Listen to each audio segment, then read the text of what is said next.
만복의 근원 하나님 부르시겠습니다. 만복의 근원 하나님 온 백성 찬송 드리고 저 천사여 찬송하세. 찬송 성부 성자 성령 아멘.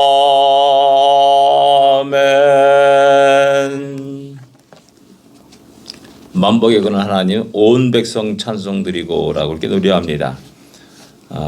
이 땅의 모든 사람들이 인류가 하나님의 영광을 찬양하고 노래할 때까지 우리의 사명은 끝나지 않아야 될 줄 압니다. 계속되어야 될 것이고 그들 향한 우리의 발걸음이 또한 계속되어야 될 줄 압니다. 457장입니다. 겟세마네 동산에 450장입니다. 457장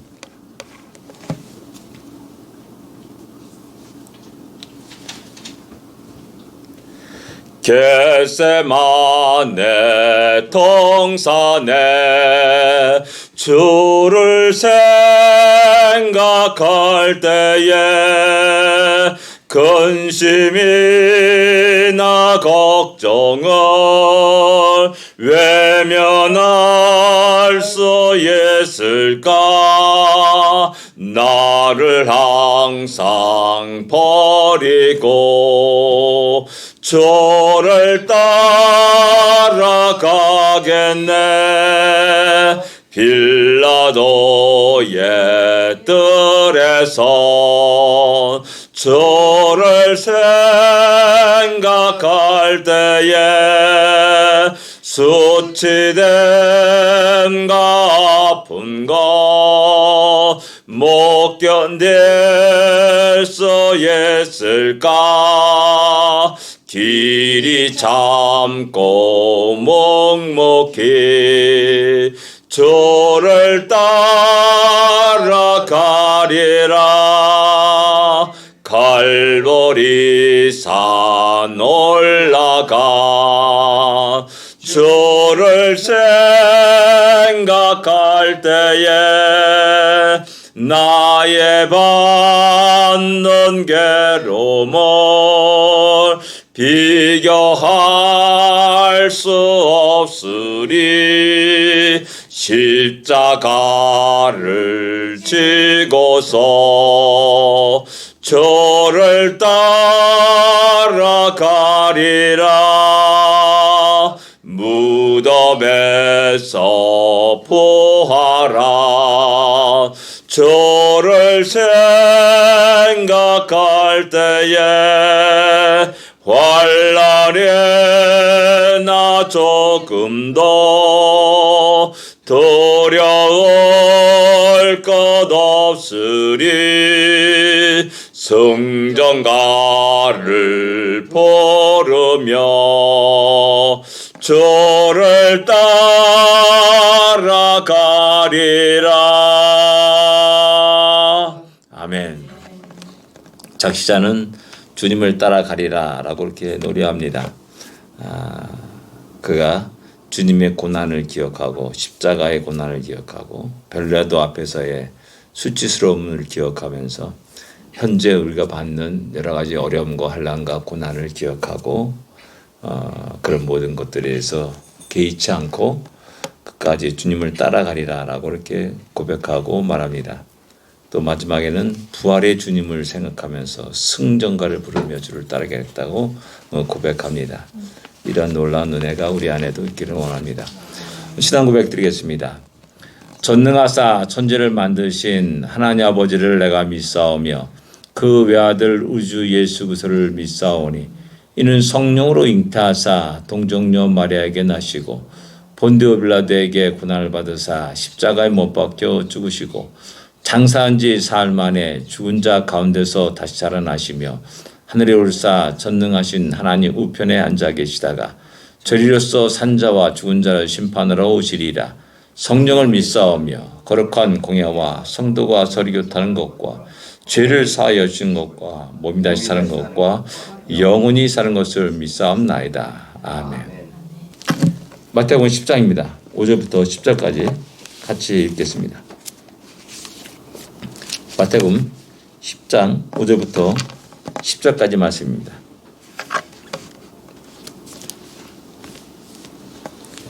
같이 읽겠습니다. 예수께서 이 12를 내보내시며 명하여 이르시되 이방인의 길로도 가지 말고 사마리아인의 고을에도 들어가지 말고 오히려 이스라엘 집에 잃어버린 양에게로 가라. 가면서 전파하여 말하되 천국이 가까이 왔다 하고 병든 자를 고치며 죽은 자를 살리며 나병 환자를 깨끗하게 하며 귀신을 쫓아내되 너희가 거저 받았으니 거저 주라. 너희 전대에 금이나 은이나 돈을 가지지 말고 여행을 위하여 배낭이나 두벌 옷이나 신이나 지팡이를 가지지 말라. 이는 일꾼이 자기의 먹을 것을 받는 것이 마땅함이라. 아멘. 12 제자를 사도를 파송하면서 훈련시키는 그러면서 이제 그들에게 말씀하는 장면을 10장은 그리고 있습니다. 우리 주님이 말합니다. 잘못하면 이 말씀을 이렇게 어떻게 보면 문자 그대로 받아들이면서 또 극단적인 적용을 하려고 애를 쓰는 사람들이 있습니다. 근데 성경은 전체적인 그림을 보면서 이게 하나의 바른 뜻들을 깨달아야 할 필요가 있습니다. 그러니까 여기서 보면 너희는 전대나 뭐 금이나 은이나 동을 가지지 말고 배낭도 가버리지 말고 두보도 가지지 말라 하니까는 자꾸만 극단적인 어떤 금욕주의라든지 청빈 생활을 추구하며 또 그것을 대단한 것으로 생각하는 경향도 있음을 우리가 알 수가 있습니다. 또한 많은 의회 성도들이 목사의 상을 보면서 그런 것들을 요구하고 있고 그런 것들을 생각하는 경향도 있습니다. 그러나 누가 보면 이제 22장에 넘어가면은 정반대의 말씀하시는 것을 보게 됩니다. 야, 이제 전된 사람 가져라. 또 옷 있는 사람 가져라. 그렇게 또 정반대의 말씀을 이렇게 하십니다. 마지막에 떠나시기 전에 이런 두 말씀을 갖다가 균형 있게 우리가 생각해 두고 받아들여야 된다는 겁니다. 근데 이 장면은 제자들을 훈련시킬 목적으로 하는 겁니다. 그렇기 때문에 제대로 훈련시키면서 너희들이 아무것도 가지지 말고 빈손으로 한번 도전해봐라. 실행해봐라. 나가서 한번 복음을 외쳐봐라 라고 말씀하는 겁니다. 그럴 때 이제 경험하는 것이 무엇입니까? 하나님의 채우심을 경험합니다. 하나님의 역사하심을 경험합니다. 하나님의 풍성을 경험합니다. 내가 아무것도 가지지 않지만은 내가 모든 것을 가진 자라는 사도 바울의 고백이 바로 이런 훈련 속에서 경험하게 되는 것이죠. 그리고 나서 어떤 것을 가졌을다 할지라도 그것을 의지하지 않게 되는 겁니다. 아무것도 없는데 하나님이 채우심과 공급하심을 경험합니다. 내가 100만 불 있다가도 그 100만 불에 마음을 빼앗겨가지고 막 그 정신없이 돈 투자하는 것만 생각하면서 살아갈 것이냐는 거죠. 아니라는 겁니다. 먼저 없는 것으로 체험한 그 사람들이 100만 불도 1000만 불도 1억도 능히 잘 주의 영광을 위해서 주님의 영광을 위해서 하늘나라를 위해서 다뤄 갈 수 있다라는 사실을 우리에게 이야기해 주는 겁니다. 그래서 너무나 지나치게 청빈과 성도들이 목사는 가난해 된다. 야, 롤스로스 차면 안 된다. 뭐 이런 식의 생각을 하면 곤란하다는 겁니다. 나도 벤츠 타고 싶고 뭐 롤스로스 타고 싶고 하는 그런 마음도 있다라는 겁니다. 예. 농담으로 여겨야 되는데 또 엉뚱한 생각을 하고 또 얘기하시는 안 된다는 것이죠. 예. 그래서 또 한번 하나 또 보겠습니다. 이방인으로 갈 길로 가지 말고 사마리아 길도 가지 말고 이스라엘 집에 잃어버린 양에 가라라고 말씀합니다. 훈련 받을 때 어려운 곳에 땅까지 이르러서 말도 안 통하는 이방인들 해가지고 어렵게 그러지 하지 말고 너희 훈련하는 거니까 먼저 말과 문화와 또한 여러 가지 그런 역사가 공유할 수 있는 이스라엘 그 집으로 들어가서 이야기하라라고 말씀하고 있는 겁니다. 그러니까 한 단계 한 단계 단계가 있다는 겁니다. 우리 너무나 극단적으로 처음부터 그냥 어려운 곳에 꽉 힘든 곳에 꽉 가가지고 그냥 꺾어지고 쓰러지고 상처받고 힘들어하는 그런 많은 것들을 볼 수가 있다는 사실입니다. 잃어버린 이스라엘 집에 가라라고 말씀합니다. 그래서 우리 어제 많은 은혜 이제 많은 사람이 은혜 받고 선교사로 가겠다 막 한창 우리 선교에 대한 많은 유행이 일어날 때 전부 다 뭐 가면 전부 다 선교사 간다 그래요. 그럼 대한민국 한국교회는 어떻게 되는가? 통통 비는 거죠. 뭐 인질이 다 빠져나가니까 결국 한국교회는 죽어갈 수밖에 없고 쇠퇴할 수밖에 없는 겁니다. 아마도 그런 현상이 지금 현재 나타나는 현상이 아닌가 생각됩니다. 그러나 솔직하게 교회를 통해서 성도를 통해서 상처받은 영혼들이 많이 있고 신앙생활을 떠난 사람이 너무 많이 있다는 사실을 우리는 직시할 필요가 있습니다. 그 영혼도 중요하다는 사실입니다. 그 영혼도 소중하다는 사실을 우리는 기억해야 됩니다. 그렇기 때문에 하나님께서 우리에게 일반적으로 베푸시는 은혜가 무엇입니까? 가장 말을 통할 수 있고 또 문화와 함께 공유할 수 있는 한국 백성들에게 교민들에게 주의 복음을 증거하는 겁니다. 이 사람들이 나중에 자녀들이 나중에 미국인들에게 또 그 외 많은 사람들에게 영어로 또 각각의 언어로 주의 복음을 증거할 수 있다는 겁니다. 우리 너무나 우리가 펄쩍 뛰어 한 두세 단계를 펄쩍 뛰어가지고 다이렉트 그들에게 가려고 하는 그런 어리석음을 범할 때가 많이 있다라는 것입니다. 그런 의미에서 이 우선순위에 대해서 한번 지혜롭게 생각해 볼 필요가 있다라는 것입니다. 사도 바울도 역시 마찬가지로 복음을 증거할 때 이 원칙을 지켰습니다. 어느 곳에 가든지 제일 먼저 회당을 찾아갔습니다. 그리고 그곳에서 복음을 증거합니다. 그리고 몇몇 사람들을 이렇게 회심시키고 또 주님을 믿게 합니다. 그리고 이방인대로 들어가는 것들을 보게 됩니다. 사도행전 보면 그 원칙은 정확하게 지켜졌음을 갖다가 알 수가 있습니다. 바로 그런 우선순위를 갖다가 우리가 지혜롭게 적용할 수 있어야 될 줄 압니다. 그 다음에 가면서 선포하여 말하되 천국이 가까이 왔다라고 선포할 것을 이야기합니다. 하늘나라에 대한 선포입니다. 임박한 너희들 그렇게 살면 안 돼. 바로 이제 천국이 우리 눈앞에 왔는데 바로 나의 삶의 현장이 왔는데 돌아서라. 그 천국을 소망하고 바라봐라 라고 이야기하는 겁니다. 이 땅에 수많은 사람들이 그렇습니다. 태양이 녹수냐. 우리 농담으로 그런 얘기하지 않습니까? 태양이 녹수냐라고 하면서 오늘도 내일도 부어라 마셔라 하면서 그렇게 생활하는 많은 젊은이들의 모습을 보게 됩니다. 근데 그들을 향해서 말해야 됩니다. 아니야. 그게 아니야. 태양이 녹수냐? 녹슬 수 있어. 어느 하루쯤에 하나님 이 세상을 심판하면서 사라지게 할 수도 있다는 사실을 갖다가 우리는 심각하게 받아들일 필요가 있어야 됩니다. 왜? 우리 주위에서 이제 기상이변이 우리가 놀랄 정도로 급격한 어떤 변화가 일어나고 있다는 사실을 우리가 지금 현 시대도 보고 있지 않습니까? 주님이 가까이 다가오는구나 라는 사실을 이렇게 확인할 수가 있고 세상의 어떤 가치관들이 윤리 도덕들이 무너져가는 가정이 파괴되는 그런 현상들이 너무 많이 일어나고 있습니다. 마약의 문제는 더 심각한 문제로 이 미국 사회에 등장하고 있지 않습니까? 이제 좀비가 있지 않습니까? 페타닌인가요?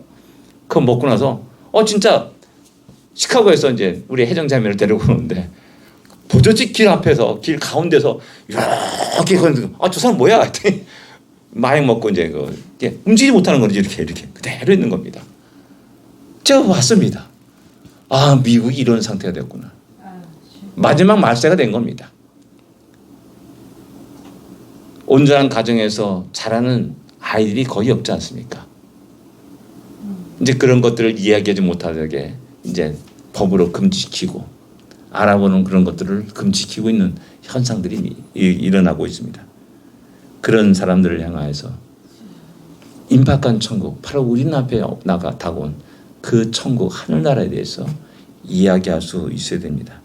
그리고 우리의 시선을 우리의 삶의 방향을 돌려놓아야 됩니다. 바꿔놓아야 됩니다. 그 다음에 8절에 보면 먹는 자를 고치고 죽은 자를 살리며 나방한 자를 깨끗하게 하며 쥐를 쫓아내며 너희가 거저받았으니 거저 주어라 라고 이렇게 말씀합니다. 우리 주님은 그들을 보내면서 능력을 주십니다. 능력을 주시는데 어디 보니까 그냥 제가 들어온 것도 있어요. 뭐냐면 죽은 자를 살린다. 야 이거 진짜 죽은 자를 살리는 건가? 액면 그대로 받아들였다가 실제 제가 살았던 망원동에서 일어났던 사건입니다. 어떤 성도가 자기 자식을 죽였습니다. 그리고 자기는 부활의 능력을 갖고 있다. 그래서 열심히 이모와 함께 다시 깨어나기를 살아나기를 기도했다라는 그런 기사를 제가 거제도에 있을 때 이렇게 기사를 봤습니다. 신문 기사를 봤습니다. 그래서 궁금해가지고 그쪽에 사는 동기에게 야 어떤 사람이 그러더냐. 망원동에 살았으니까 제가 망원동에 살았고 그가 또 망원동에 살기 때문에 어떤 사람이냐 대체 했더니 또 어느 교회 유명한 교회 사람 다니는 사람이다 뭐 이렇게 나타났다 그러더라고요. 근데 이제 워낙 막강한 파워가 있기 때문에 전혀 이제 신문에 그거 내지 못하고 그냥 그런 사건이 있었다라는 그것만 이게 신문에 났던 적이 있었습니다. 참으로 어리석은 일입니다. 왜 죽은 자를 갖다가 육신의 죽음을 생각합니까? 영적으로 하나님과 단절돼 가지고 이 땅에 아무 소망 없이 시들어가는 자를 갖다가 생각하지 않냐는 겁니다. 그런 자들에게 주님의 복음을 증거해서 그들을 다시 회복하고 하나님의 형상이 이루어지게 하고 하나님의 영광을 찬양할 수 있도록 해야 된다는 사실입니다. 중요한 것은 또한 너희가 거저받았으니 거저 주어라 라고 말씀합니다. 우리가 그런 은혜를 받은 사람입니다. 어떤 대가를 지불하고 그것을 받은 것이 아닙니다. 공짜로 받은 겁니다. 진짜로 공짜입니다. 진짜 공짜입니다. 진짜 공짜입니다. 내가 거저 받았으니까 거저 줘야죠. 근데 오늘 이 시대는 의외로 경건을 이익의 재료로 삼는 사람이 너무나 많은 겁니다. 예전은 복음성과 그런 모든 것들을 자유롭게 카피해서 나눠주고 벌렀습니다. 근데 요즘 저작권 때문에 이제 큰 교회는 반드시 악보를 사야 되고요. 함부로 했다가는 큰 소송을 걸리게 되고 하는 일들이 일어나게 됐죠. 또 이제 책이나 설교도 또 함부로 이제 저작권을 침해할 수 없는 그런 지경에 이르렀습니다. 이제는 경건을 이익의 재료로 삼는 수많은 사람들이 일어났고요. 또 교회를 통하여서 신앙생활을 통해서 돈을 버는 수많은 사람들이 그런 산업들이 일어났음을 부인할 수가 없습니다. 다 거저받았는데 거저받은 걸 갖고 돈을 장사하는 수많은 사람들이 일어나는 겁니다. 안타까운 일입니다. 그리고 너희 전대를 가지지 말고 의나 금이나 가지지 말라. 여행을 위하여 두 벌 옷을 갖지 말라. 이는 일꾼이 자기의 먹을 것을 받는 것이 마땅하다. 일꾼을 책임진 사람이 누굽니까? 우리 하나님이십니다. 일꾼을 보냈어요. 야, 내가 너 먹일게. 걱정하지 마. 두려워하지 마. 염려하지 마. 라고 말씀하는데 우리는 계속해서 염려하면서 갑니다. 뭐 먹을까? 뭘 입을까? 라고 염려하면서 살아갑니다. 나 돈 한 푼 없는데 내일 뭘 먹을 수 있을까?